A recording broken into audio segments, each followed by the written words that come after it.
sekarang kita bareng kelompok berapa ya? Kalau sekian dan terima kasih. Balik. Halo guys, sekarang kita lagi ada di pasar Pabean. Sekarang kita bakal eksplor bareng, masuk ke dalam pasar. Kita akan membahas terkait perekonomian pasar Pabean. Ikutin terus kita sampai akhir. Bye. Pasar Pabean merupakan salah satu pasar yang telah berdiri sejak pemerintahan Hindia Belanda.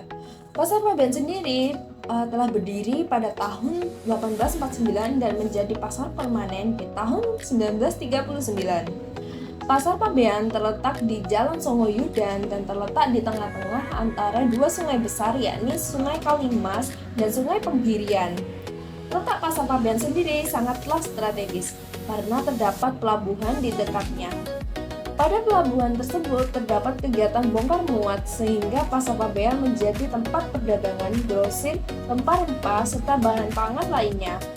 Komoditas utama yang diperjualbelikan di Pasar Pabean diantaranya ikan segar, ikan kering, bumbu masakan, terasi, dan rempah-rempah. Para pedagang yang berdagang di Pasar Pabean mayoritas berasal dari etnis Madura, Tionghoa, dan Arab. Pada masa itu, perdagangan yang dilakukan oleh etnis Arab dan Tionghoa menduduki posisi puncak perekonomian Surabaya. Di awal abad ke-19, muncul banyak warung dan toko yang dimiliki etnis Tionghoa di kawasan Pabean. Hal ini menyebabkan kawasan Pabean menjadi kawasan pasar sebagai salah satu pusat kegiatan perekonomian yang dibutuhkan oleh masyarakat Surabaya untuk memenuhi kebutuhan hidup. Para pedagang Tionghoa biasanya juga akan membentuk perkumpulan para pedagang yang seetnis dengan mereka di kawasan strategis yang salah satunya di Pabean. Di tahun 1910, Pasar Pabean masih berbentuk sebagai pasar terbuka. Kondisi tersebut dapat dilihat dari banyaknya pedagang yang menjajakan dagangannya dengan cara memikul atau menggelar lapak di sepanjang jalan pasar. Selain itu, terdapat juga pedagang yang menjajakan dagangannya dengan cara dibawa di atas kepala. Di Pasar Pabean juga terdapat pedagang yang menggunakan los-los untuk berdagang. Para pedagang di Pasar Pabean biasanya menggunakan bahan kayu pada los mereka. Hal ini dikarenakan bahan kayu diidentikan dengan komoditas yang berasal dari desa atau daerah hinterland seperti hasil pertanian, sayuran, dan buah-buahan. Seiring berjalannya waktu, pihak pengelola Pasar Pabean yakni Dinas Pasar atau Pasar Bedrif akhirnya menambah area pasar berupa Pasar Pabean baru dan menambah los-los di Pasar Pabean, sehingga aktivitas perdagangan jauh lebih ramai karena pedagang jauh bertambah banyak. Pembangunan Pasar Baru Pabean awalnya mengalami tantangan terkait dengan bangunan lama yang terganggu. Terganggunya bangunan lama pasar disebabkan karena terlalu dekat dengan Pasar Pabean baru yang menghambat proses aktivitas jual beli. Selain itu, terdapat juga permasalahan lain, yakni banyaknya pedagang yang berjualan di Pasar Pabean yang melebihi kapasitas jumlah pedagang. Hal ini menyebabkan para pedagang yang melebihi kapasitas harus dipindahkan sementara karena belum tersedia tempat baru. Selain persoalan jarak dan antara pasar lama dengan pasar baru, serta banyaknya pedagang yang melebihi kapasitas, terdapat juga permasalahan lain, yakni terbatasnya lahan di sekitar Pasar Pabean.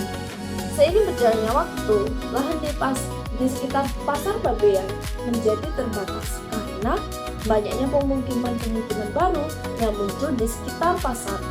Hal tersebut mengakibatkan tidak tersedianya tempat untuk para pedagang yang melebihi kapasitas pasar untuk pedagang. Kemunculan Pasar Pabean pada saat itu dianggap sangat menguntungkan di masa kolonial. Hal ini dikarenakan posisi letaknya yang strategis berada di antara Pelabuhan Kalimas dan Kali Penggirian sebagai wilayah perdagangan. Selain itu, Pelabuhan Surabaya yang dibangun juga memberikan dampak terhadap daerah di sekitarnya sehingga ikut mengalami perkembangan. Sekitar abad ke-19, banyak kapal ataupun perahu dagang yang berlayar ke pelabuhan Kalimas dikarenakan letaknya yang strategis.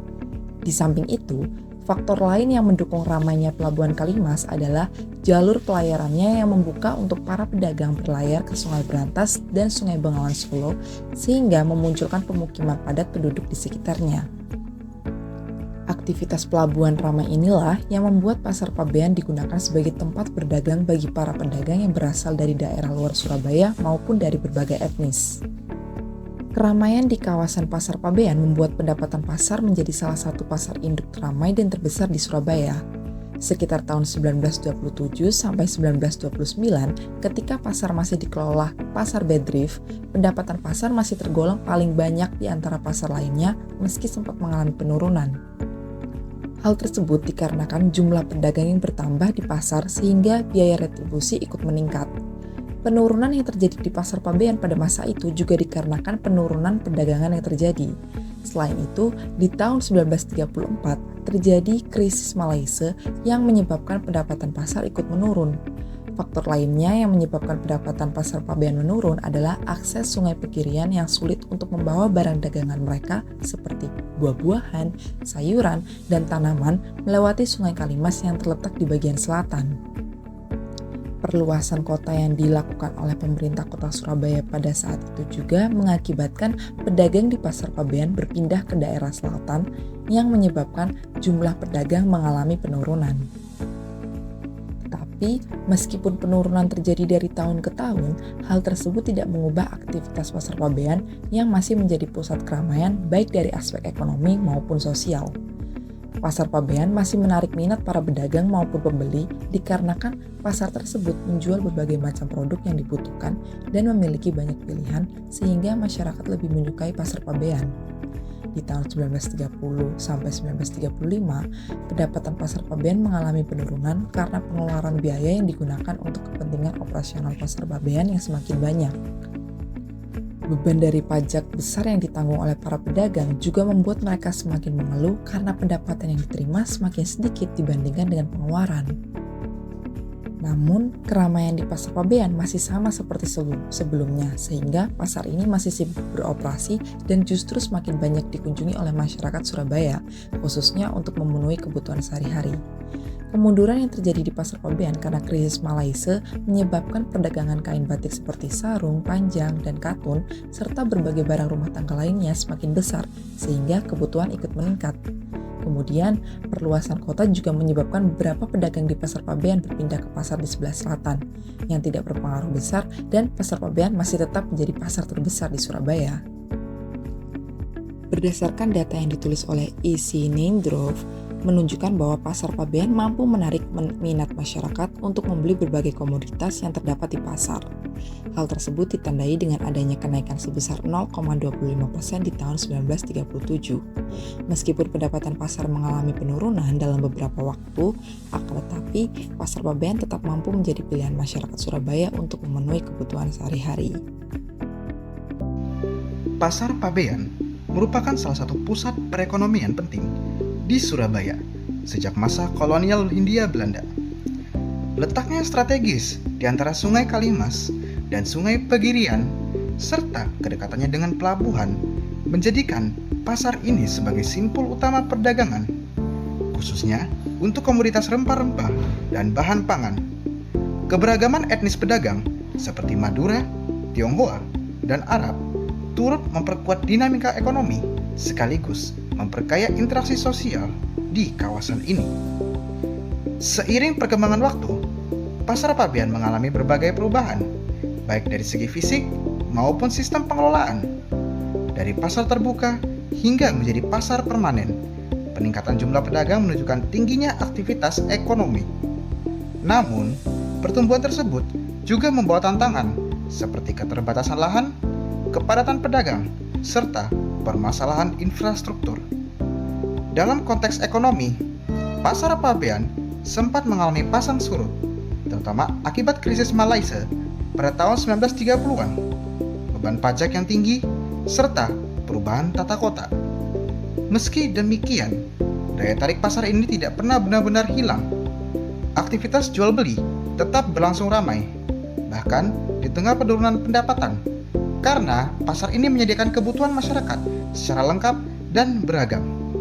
Pada akhirnya, Pasar Pabean tidak hanya berfungsi sebagai pusat perdagangan, tetapi juga sebagai ruang sosial yang mencerminkan kehidupan masyarakat kota Surabaya pada masa kolonial.